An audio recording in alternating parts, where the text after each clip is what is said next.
David, welcome to Sports Matters. Thank you so much for coming all the way down to Singapore. Thank you, Jasper. Please give us a little bit of introduction to people in the crowd here. Who are you? Tell us about Wanda Sports, the sports that you're investing in. Tell us a little bit about you. Okay. Thank you, Jasper. And it has been a privilege to attend the sessions in the past 36 hours or so, and quite impressed with whole you call it a summit or forum, and so many great speakers. And then for me is representing Wanda Sports, and we're very excited actually to come out here to share with you guys about our stories and our views. So you guys are probably very familiar with Wanda Group. Is one of the leading real estate companies, we call it was real estate companies. Now last year was the first year that the profit from our service sectors have surpassed that from real estate. Wanda Sports is one of the key forefronts for Wanda to expand into asset-light strategies, so to speak. And we were incorporated about 3 years ago, and then soon enough, I mean, the very first transaction was acquisition of Atletico de Madrid. And soon after that, and then they have broke into the finals of Euros 2 out of 3 years, and then phenomenal performances. And then we have acquired Infront Group, the second largest sports agencies in the world, based in Switzerland. And then later on, we have Ironman, World Triathlon Corp, put that into our portfolio, which subsequently acquired Competitors Group, which owns Rock and Roll Marathon, etc. So, and I'm heading up the China operations for the Wanda Sports. And we, in the past 1.5 years, we have launched 6 or 7 major events. And we have, as we speak, actually, we are launching an Ironman event in Chongqing. We have basically in the next 4 months, we're going to have 9.5 events going on. Called a half because we have an acquisition ongoing. It's supposed to be completed this week. And then after that, we're going to have the other 0.5 to be turned into 1. So is the what percentage of your business is inside China, and what percentage of your business is outside of China? We still, like Infront Group and World Triathlon Corp, are a fairly mature business. And so if you look at the magnitude, they're still the bigger ones. So probably, like say, 70% of our overall revenue still come from overseas. And we, in China, we're just started growing. But as we have been talking with, whether it's our consultants or advisors, investors, etc., and the China story actually is the linchpin for Wanda Sports to grow in the future. Do you work with any athletes and individuals, or is it events or platforms?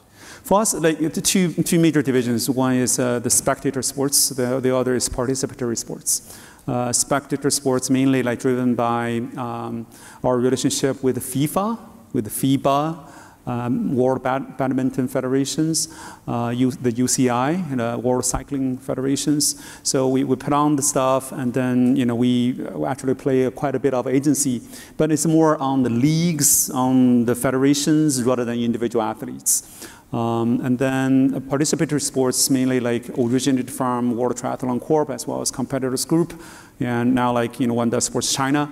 So that's more like we launch events in major cities or even very scenic places, attracting people to participate, and then we make money from registrations, city subsidies, etc., etc. But we feel like both of those two divisions can play very complementary roles in our future development.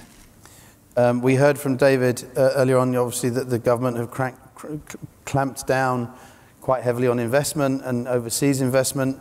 Do you see your strategy continuing that in mass participation? Do you see yourselves moving into other areas? No, I mean, like for us, we look at we don't think there's a dramatic change in our direction because we have been executing our plan according to our vision about 3 years ago. Nothing has changed that much. And, of course, Infront Group and Wanda and World Triathlon Corp are two bedrocks in our overall strategy, but, bring the best sports properties and sports IPs into China and grow them and benefit the Chinese society has always been our strategy. And we have been doing well, and we have been launching events that has been embraced by different tiers of governments. And we are, as I said in the beginning, we are at the forefront of our Wanda Group's future development strategy. So we're very fortunate from that perspective, and then we'll continue to do so. We talked about the name of the session is the honeymoon is over, how to build a successful relationship. So the $64,000 question, which I guess at today's exchange rate is about 480,000 renminbi. What advice would you give for people in the room who are interested in working in China or with China? Well, I mean, I have a slightly different opinion on how you want to call it. To me, I felt like, my boy just graduated from high school, went to college, and I felt like if I use a metaphor for the current status of Chinese sports industry, I call it a prom party. It was over. And, and then you haven't gone to college yet. Of course, you haven't started dating yet. I mean, the honeymoon hasn't yet to come, right? So some prom party. Yeah. That's how I look at it. Of course, there are a little bit bumps in the road, and I felt like that created a lot of opportunities for us. I think in the long run, this is really definitely, this is just a dawn of the Chinese sports industry. And just look at last year alone, there were 328 marathons in different cities across China. And this year, we're projected to have 500 of them. It's amazing how many, where the passion of the Chinese people started getting into sports, the different kind of, divisions. Before I have been working for the NBA for 10 years, from New York to Hong Kong, running Asia, and then Beijing, doing all the development, sponsorship, sales, strategy work for the NBA. And I thought this is good enough. And then we called it basketball the #1 sport in China. But not until I got to Wanda, I felt like, oh my God, there must be something other than basketball. And then you look at football development in China, you look at even like triathlon. I thought, oh, must be very elite. There's, very, very small group of people. And then later on, I found out there's like every single bigger city, you have tri clubs. People like running bikes, they do swimming, they run marathons all the time. So you see that actually is a fundamental change, a fundamental shift of people's lifestyles. I don't think that's going to ever revert it. It's only go forward. There's only one direction. It doesn't matter whether the government is climbing down in foreign investment or not. That's just one blip in a big screen. I think it's going forward. We're confident. At Wanda Group, we're confident, and we see the big wave is coming, and then with the 2022 Beijing Olympics, and then in the future World Cup, I'm sure you're going to touch upon that soon enough. But we feel like those are great opportunities for us to capture on. So last question before we bring Edmond Chu on. What excites you the most about the Chinese sports industry right now? Again, as I said, is like the people's lifestyle. I think that's the fundamental impetus to drive the whole industry upwards. And also, of course, people say about the disposable income level, that's obvious, right? But I think it's, I was reading a few nice book about, the shoe dog, right? It's a very well-written book. I recommend everyone to read it. And it was back in the 1970s. That people they driving car, they look at people running, saying, "Are you nuts? Why don't you get into the car or get on a bike?" Right? Now, you look at China, that's exactly the same thing. What happened in the past, you called it 50 years in China, in the United States. Now, in China, is repeating. The only difference is that we're doing it at a much higher speed. Right. Okay, so David, thank you very much for that. I want you to stay here. I don't want you to move. We can get you a glass of wine or a gin and tonic. Oh, 10 o'clock in the morning. Ladies and gentlemen, up next, our next China keynote. He's the Managing Director of Seca International. Please give a very warm Sports Matters welcome to Edmond Chu.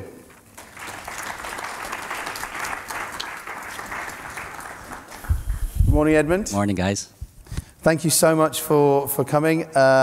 Edmond, we're very lucky to have Edmond with us. Sheng Li, unfortunately, at the last minute couldn't make it, but and I actually think more relevant to this conversation today to have Edmond with us. But thank you so much for changing your plans. Sure, my pleasure. Edmond, give us a little bit of, you've been called the quiet man at Seca. So give us a little bit of a background into you, and for maybe people who don't know Seca International, what are you up to? Sure. Seca is a sports management marketing agency. We look after a number of different sporting properties within China, but we also make a bit of a concentration in looking at international sports and how we can insert our Chinese DNA in there. I started in China as a football agent, so it was close to 15 years ago when I did my first deal in China, and I was taking a Chinese footballer to Celtic Football Club in Scotland, which didn't come up with a great success if anybody really knows too much about the player. But through that time, we looked at trying to figure out how we could maximize our position in the Chinese space within China, and then also internationally as well. And so tell us some of the projects that you work on, or some of the players that you work with, and obviously you're very involved in Formula E as well. So give us a little bit more into who you're working with. Sure. So, one of the main concentrations for us was really identifying Chinese talent that we could take abroad. We looked at a lot.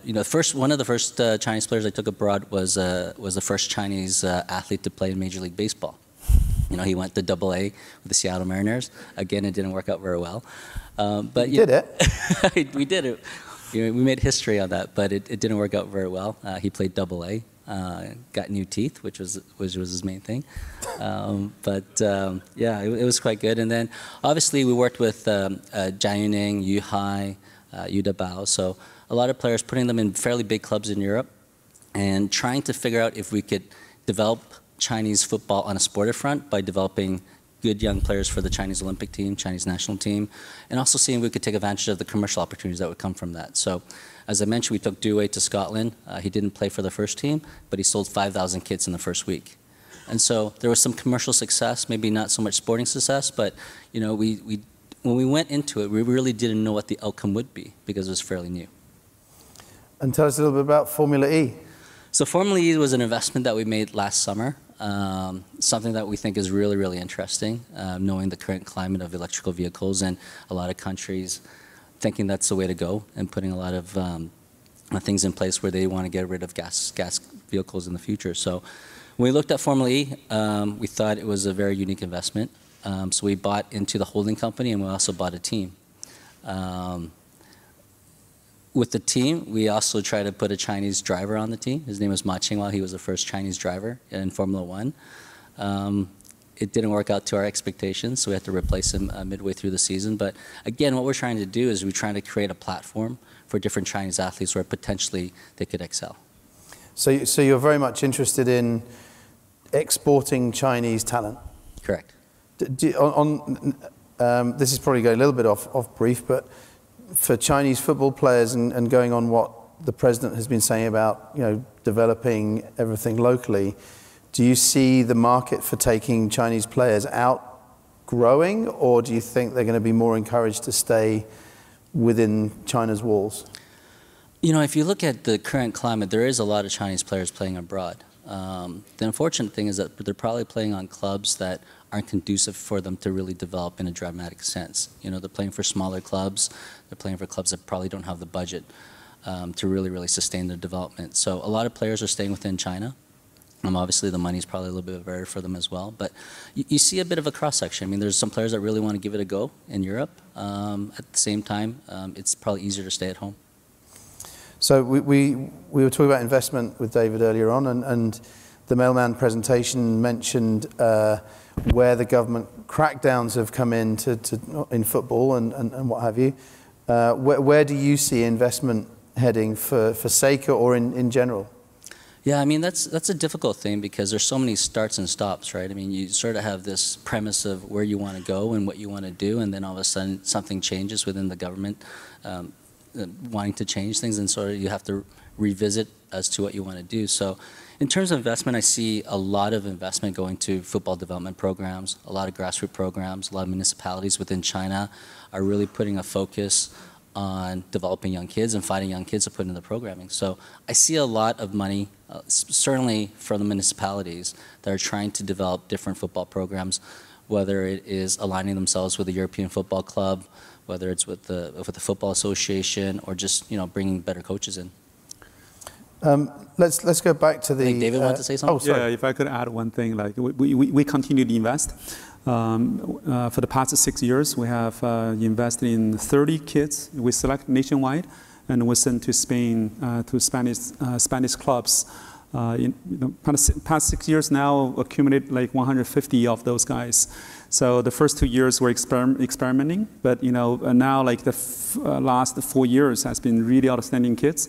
Some of them are regarded as having the potential to play the League One level. So like maybe Edmond, you can keep that in mind. When you go to all the European clubs, and we have all the young talents there. We will continue to invest. So, same question to you, Edmond. The title of the panel is "The Honeymoon is Over." David's comment on that was that it's just been a prom party so far, that no one's even got together yet. Would you agree with that? Do you think it's been a honeymoon period? And then finally, also, for people in the room, what advice would you give for them if they want to come and work in China or with China? I think China is a very interesting animal. I think there's a lot of potential in terms of trying to find a niche that would make sense for certain growth in certain markets. There are so many sports that are still in its infancy. We work with different sporting properties like the Spartan race. We're developing ice hockey with the NHL. And these are really, if you think about it, it's in its infancy. And outside of China, they're huge sporting properties. So there is a lot of opportunity. I think that we're also really, really receptive to new sporting properties, new IP, et cetera. So yeah, I think that if somebody has a great idea or a great sporting property, I think that David probably want to be investing into it. So we're going to bring Mary on from CAA in a second. But before we do that, final question to you, Edmond, is what really excites you about the China sports business right now? Just the newness of everything. I mean, the great thing about being in this environment is that you can actually insert yourself and actually figure out how you can actually put a big onus on what to develop. So case in point, when we looked at a sport like boxing about 5 years ago, there was no fights, there was no media rights, there was nothing. But in a short 5 years, we were able to develop a boxing grassroots program. We helped Zhou Shimin get a world title last year. We represent close to 30 boxers now worldwide. So, I mean, in a short amount of time, you're able to develop a sporting property because it's all brand new. And as long as you're able to think through the process, as long as you're able to figure out how to go from 0 to 100, it's quite possible. So being nimble is important. Agile. I like being agile. Agile. Good word. Good word. So Edmond, thank you again. Thank you very much for coming all the way down. Our next guest, ladies and gentlemen, is the CEO of CAA in China. Please give a warm Sports Matters welcome to Mary Gu.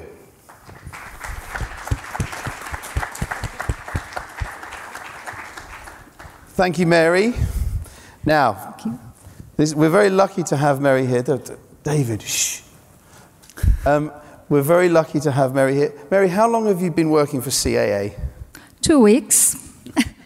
So thank you so much for coming down. When we saw the announcement of your new role, we were on the phone to you within about 3 minutes, I think. In fact, I think it was before it was announced, because please tell us a little bit about yourself and your background before CAA, because it's rather impressive. Thank you, Jasper. Thank you for inviting me to this spectacular event, even though I'm only on the job for 2 weeks. I would not say I came from a typical sports background, although everything I did has some kind of connection with sports. Before CAA, I worked for an international sports organization called Special Olympics. It is a NGO, nonprofit, but we do sports for grassroots group of people with intellectual disability. We provide all the Olympic type of sports for Special Olympics athletes. We were in 170 countries, and I run the East Asia operation of Special Olympics based in Beijing and Shanghai. And prior to that, in 2005, I co-founded Diamond League of Shanghai, which was one of the only two in Asia. We started before Chinese athlete Liu Xiang won the gold medal in Athens in 2004, and it was the perfect timing, worked out greatly for our investors and for the company.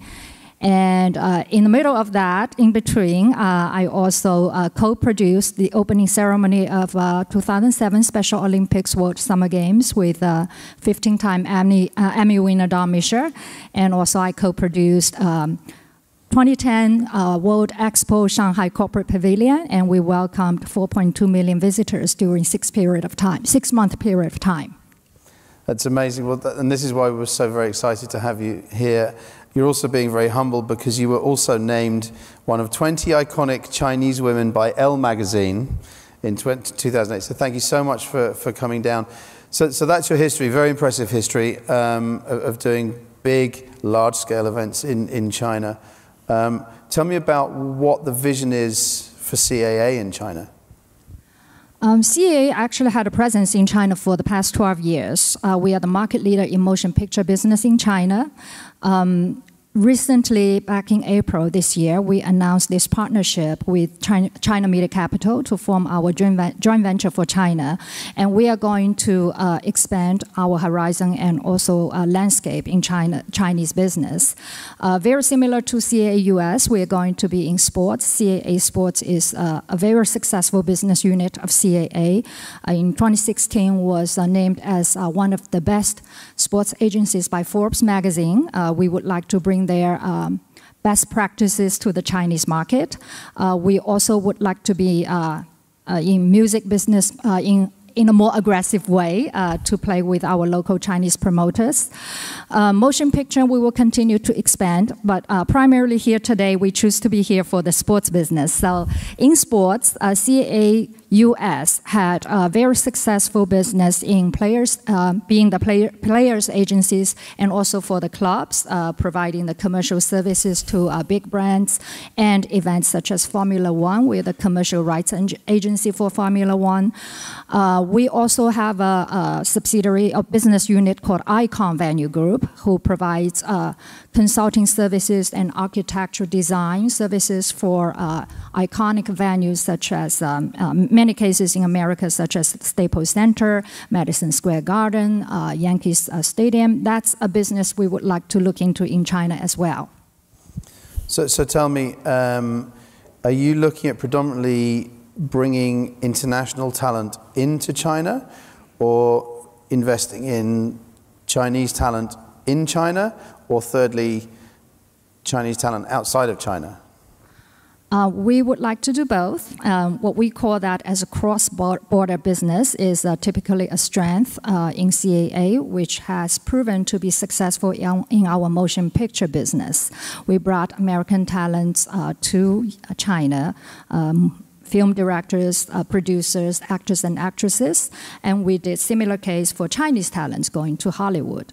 So in sports, we will do something similar to that, cross-border business in terms of services to the clients we represent in America, and also to provide the professional services in Chinese market for the clubs and also companies, brands.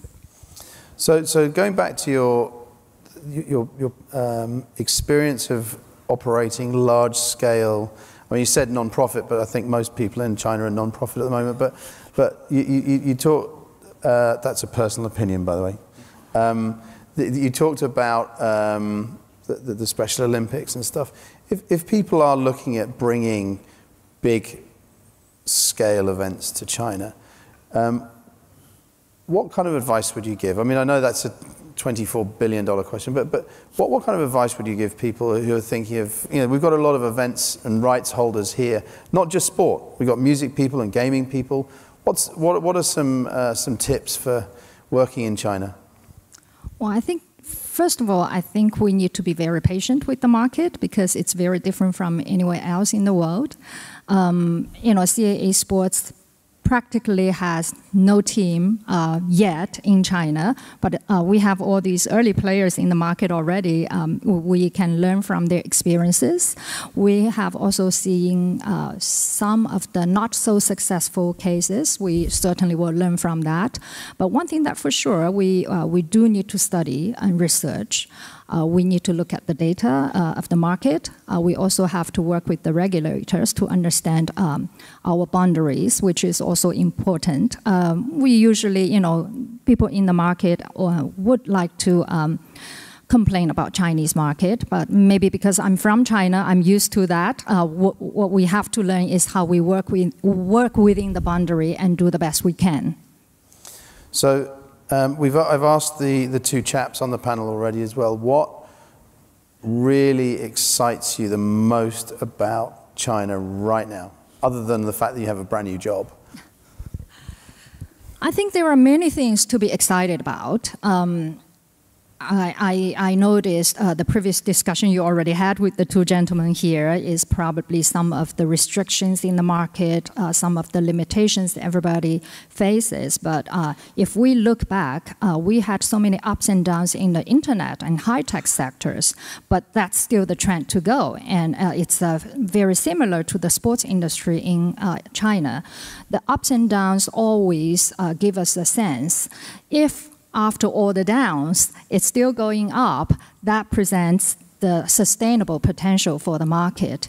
And we have seen some companies not being able to survive through the downs, and we still decided to come to this market to establish CAA Sports. I think that is the signal that we do see a lot of opportunities.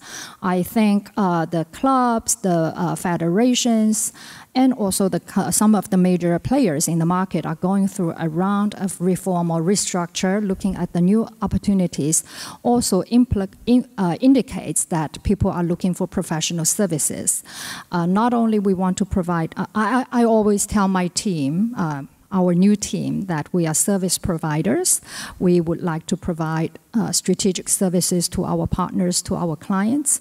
And we need to evaluate what we can really provide as a solid competency to our partners in this market. That's the opportunity excites all of us, not only me. Okay, so Mary, thank you again for coming down from Beijing, and you got here last night as well. We are going to open this up to the floor for questions. So if you do have questions, please get them ready. If the team could get some microphones ready as well, that would be great. There's Kristen over there. But let's now talk about amongst ourselves. And I think Graham Norton probably is feeling fairly challenged for his job right now. But let's talk about, there's been a lot of talk about some Chinese failures and sustainability and models and people overpaying for certain things. What are the success stories? What have been the standout for the three of you success stories? Don't have to be your own projects, but what do you think have been really good? If I could start, I think our investment into Atletico de Madrid has been a tremendous success. And we let the management team do their job. And they have done a phenomenal job in the past 3 years since the acquisition. And we sit on the board, we monitor all the things, but we give the capable guys who can really kind of use their imagination. I mean, of course, football is a fickle business, right? But the past 3 years, even this season, we're holding our breath on that. I mean, they have re-signed Griezmann, and Edmond and I were talking about that, and retained the coach, and we have a brand new stadium to be launched in Madrid. It's a phenomenal. I mean, I'm sure some of you guys might have looked it up online, and then naturally, I think this weekend we're going to have a game, inaugural game over there. And Wanda has continued to invest in that. We put our name there. We became a naming rights holder for that new stadium. It's going to be called Wanda Cosmopolitan Stadium, and replacing the old legendary stadium Atletico Madrid has been playing the past, X number of years. So what's that going to mean? So if I'm in Madrid and there's a stadium called Wanda, does that mean anything to me? Of course. Yeah, I think Wanda is now I'm not going beyond the sports boundary. We're building Europa City outside of Paris Center City, between Charles de Gaulle Airport and the Center City. So we're making inroads to major European markets. And then our investments are very well pre-evaluated, investigated, and they meet all the financial criteria. So our investments into Atletico Madrid has tripled in the past 3 years. So I think that we understand the Chinese government has been really put some warning on uncautious foreign investment. But I think that in the meanwhile, there are still some foreign investment going abroad, and I think it's as I said in the very beginning, I think the trend is still ongoing. I think once we're hope that once the National Congress completed successfully, and then we'll continue to see another surge. Mary, what are the success stories that you've seen in your wonderful career? I would always say bravo to the sports event organizers such as Formula One, and also after I left Diamond League, the team continued with the success, because I know the amount of energy, effort that you need to invest other than capital in these large-scale events is tremendous. And they always have to keep up with the change in the market and also their sponsors. So for those who can survive more than 10 years in the market, I think that's a great success. Fantastic. Edmond? I guess there's two things that come to mind this past year in terms of success. One of them was our Formula E team, Techeetah. We bought the team in July, and a couple of months later, we were racing in Hong Kong. And we did very, very poorly in Hong Kong. I think both our cars crashed. But at the end of the season, we were double podium in New York, we were double podium in Montreal, and we won the last race as well. So just to see how that team was able to compete against Jaguar, BMW, Audi, Renault, I mean, these are some big, big manufacturers. And we were still at this time an independent team. To go against them was really, really difficult. But for us to be able to compete against them and do well was very successful for us. And the second thing that came to mind is a Chinese athlete by the name of Jiang Yuning. I started working with this player when he was 14 years old. And we took him to Holland, where he was able to work with the youth academy there for 4 or 5 years before he made the first team of Vitesse. And this past year, we were able to transfer him to West Brom, and eventually he went to Werder Bremen. So for a young Chinese talent like him, it's an incredible experience playing at the upper echelons of European football. And he's one of the very few players that have been able to make that transition. And so we're incredibly proud of him, because European football, as David knows, it's very, very difficult. It's very, very tough to get in. And he's the only player playing in very, very competitive European football at the moment.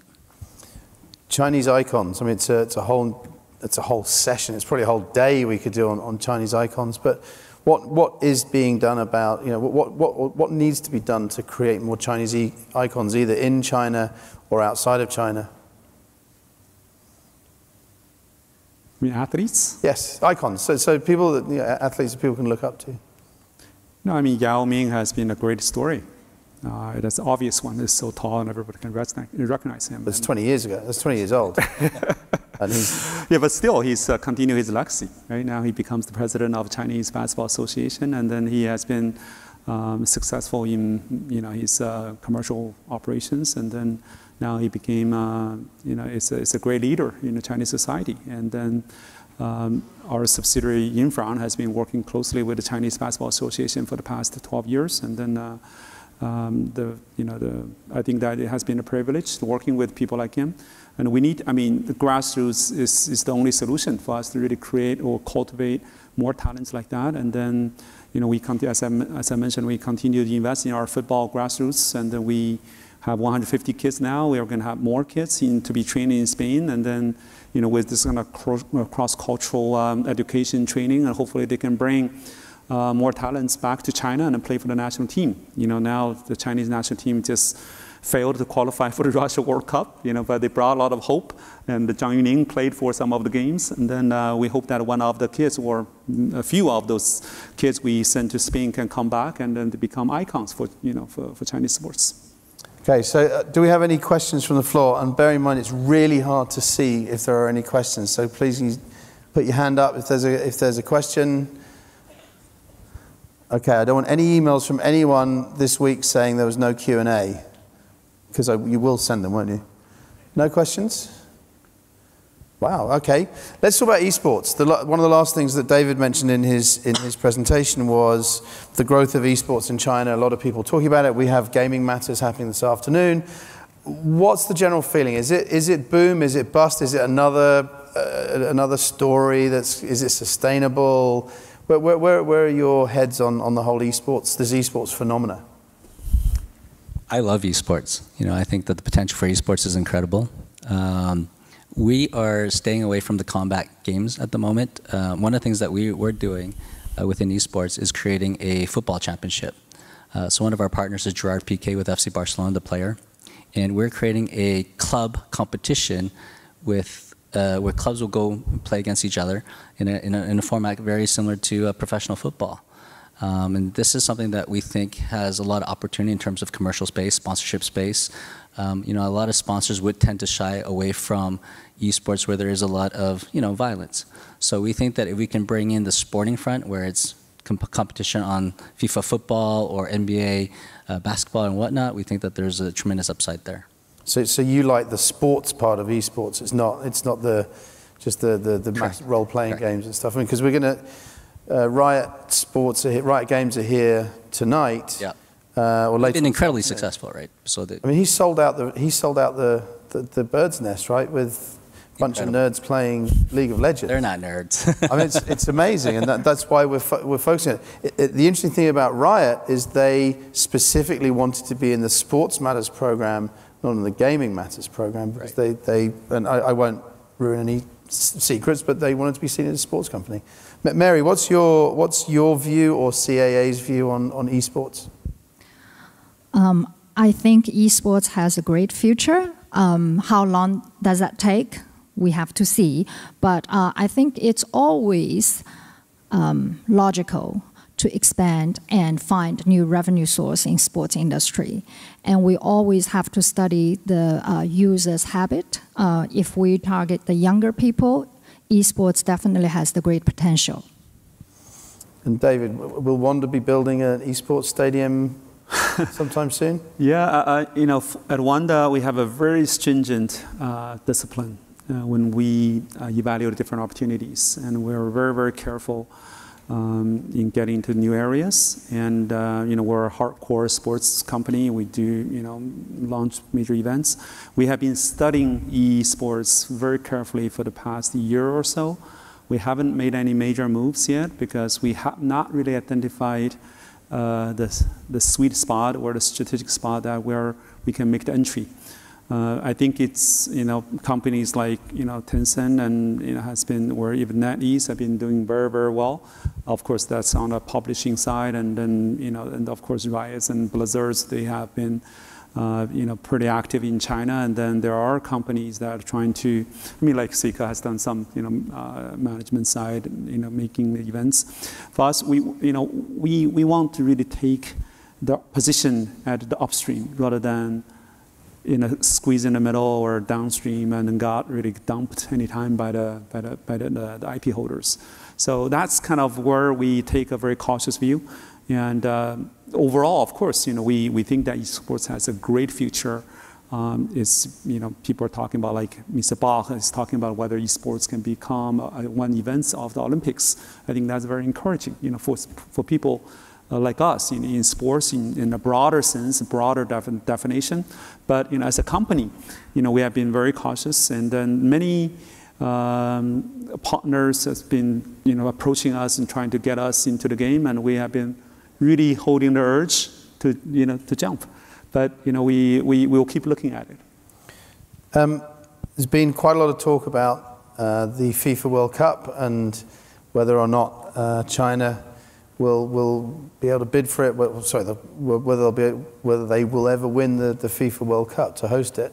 What do you think China needs to do as a sporting nation to be able to justify to win the World Cup, the hosting of the World Cup?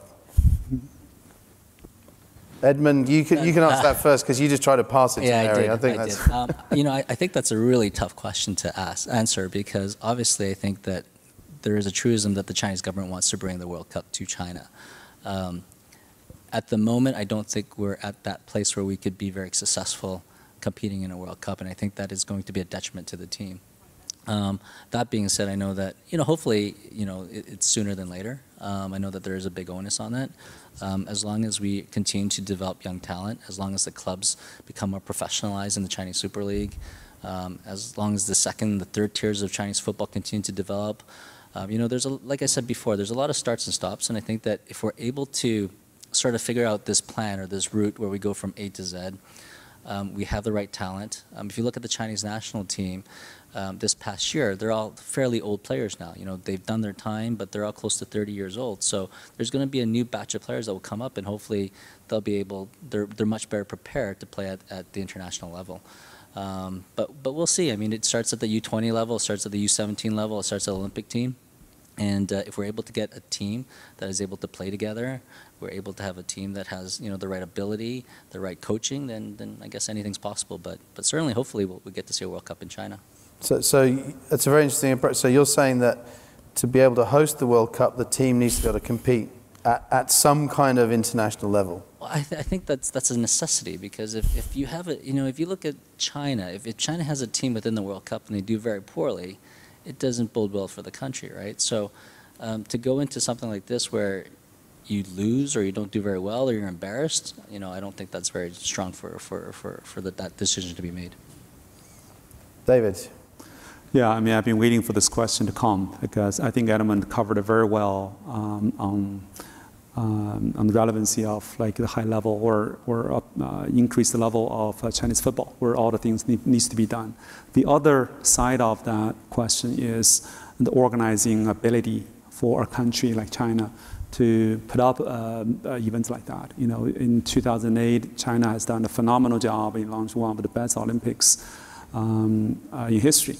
And I think that in terms of infrastructure, the organizing capabilities, I think that between now and 2030, in which kind of arguably can say that's the earliest possible time, according to the current FIFA regulation, China can host the World Cup. I think there are 12 years. So Wanda has been working very closely with the Chinese Football Federation to prepare for that. And then we had a mandate from the Chinese Football Federation to really kind of work on a newly created IP called the China Cup. So we put it in actually one of the less developed areas in China, in Nanning, capital of Guangxi, autonomous region. And then we held the first year this past January, and we're going to have a second edition March in 2008 during FIFA Game Days. So we're going to have 8 more to come, in total 10. And then at that time, hopefully our endeavor can really help the nation to train the people who can really have the capability of launch major events and then be familiar with all FIFA regulations, and in terms of like spur the interest on grassroots level, and then the Chinese national team can have the proper opportunity to be trained in this kind of international tournaments. It's a Class A FIFA sanctioned tournament. That means like the invited teams will come with the highest possible caliber of the team, and then so they will compete fiercely to try to gain FIFA points. I mean, slightly off brief maybe, but you've touched on infrastructure. Mm-hmm. For people who aren't familiar with China and being in China, does the infrastructure exist for developing the grassroots? I mean, obviously you're all investing in it, but is it really there? I mean, let's face it, it's a big country. I think the irony, I mean, if I could jump in, the irony of Chinese, if we're talking about facilities in China, is that there are ample of big, grandeur football stadiums. Like, for example, Nanning that probably has one of the lowest GPT per capita among all the capital cities in China. It has a 60,000 capacity football stadium. It only used once or twice a year. And before China Cup, there's not much like football going on. So I think there are other cities are like that, and then they have like built this kind of sort of national team, post-national team, white elephant stadiums there, and underutilized. And meanwhile, for the grassroots, for the youngsters, they have no access to proper football facilities or even some other sports facilities. I think that's kind of the dichotomy of this whole thing. I think that ought to change. I think that the Chinese government and private companies like us should invest more in the grassroots level, and then so give the kids the proper opportunity. At the same time, find better ways to utilize the existing facilities or to renovate the existing facilities. A lot of the 60,000 arenas, they have the seats there, but they don't have the proper software, or you call food and beverages, VIP hospitalities, or loading docks for all the advanced events. So I think there's a lot of harmonization needs to be done in the process.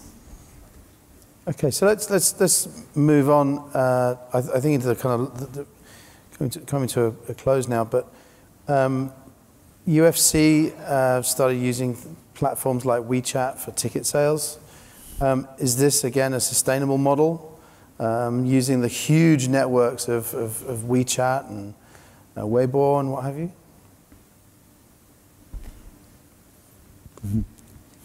I was think that might be a for the little bit World unfair Cup question. Okay, all right. Well, in my view, is going digital is for sure is the trend. I mean, I think that's I think some of the better arenas in Mercedes-Benz arena used to sit on the board of that, and then Wukesong, they have been doing a great job in trying to bring digital ways to kind of make the fans experience better in terms of whether starting from marketing the event and then booking the tickets and then scan the tickets and go into using the Wi-Fi and then create an interaction during the game experience. Like we had an interesting discussion yesterday about the merge of music and sports for the cities. And then, we're debating over whether the 13-year-old boy sitting there watching game and while playing the cell phone, is that a good thing or bad thing, right? I think it's with the digital age is coming on board. I mean, 5 years before, nobody knew about WeChat. And Weibo was was first launched. Now, you see that WeChat became a necessity for everybody's life.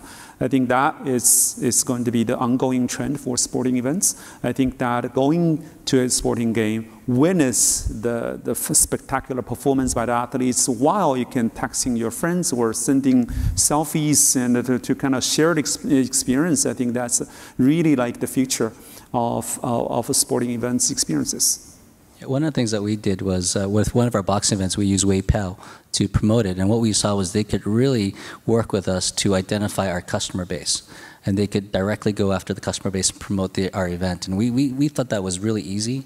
It was really budget conscious. And so I think that definitely will be the future in terms of selling tickets. I mean, it makes it easy. I want to add one more thing is not only the audience itself, but also the athletes. I think this is so critical that athletes can really engage with the fans. That kind of really, I think that's a very interesting elements for one sport, whether it become more popular or you're going downhills. Because over time people are looking for their first touch with athletes. I think PGA is doing a fantastic job in, they kind of record a certain kind of dialogues between the players and their caddies, and send the sound of hitting the ball, to the ears of all the people, probably 6,000 miles away.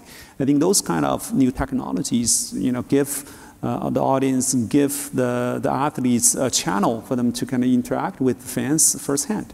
I think we're trying to do the same thing, and we have acquired rights from the UCI, the Union of Cycling Federation, and then in our World Tour event in Guangxi this year, we're going to use the GoPro. All the riders, the World Tour team riders, will have GoPro cameras on them. So you can, as a viewer, you can really see firsthand that, see whether they're kind of, trying to surpass someone, they're trying to, avoid some obstacles and then try to race up. And you can really kind of you can really put a finger on the pulse of the athletes. And the athletes can share that with their fans, and they interact with different digital platforms. That can only make the sports really more interesting.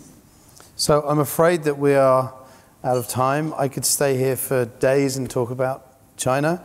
But thank you so much for coming. The notes I've taken are, it's exciting, it is now sustainable. In the last 2 years, 2 years ago everyone was beating their chest about China, but now We're seeing a much more humble approach and a much more strategic approach.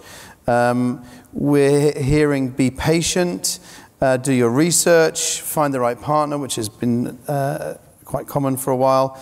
Esports is getting exciting, invest in the grassroots, go to the provinces. And I think what I'm getting from most of this is be agile, because things can change. If I could add one more thing, because I mean, just think about the audience here, sitting here, like we're in Singapore, not somewhere in Shanghai or Beijing, and I think a lot of people are still thinking about going to China, whether they set up an office themselves and explore. I mean, like even though the cautious mode is taking over, but still you see a lot of football clubs or federations going to China trying to set up offices. So my word of advice is, that's where you need to be careful before you spend money to build the infrastructure, going there trying to, oh my God, China still is one of the biggest market. But finding local partners who really understand the Chinese market, as Mary well put it, make it work within the boundaries. I think that's very, very critical. I think it's that's kind of what I want to share. Make sure that take that into consideration. What a great way to end the panel. Well, ladies and gentlemen, please say thank you to David, Edmond, and Mary.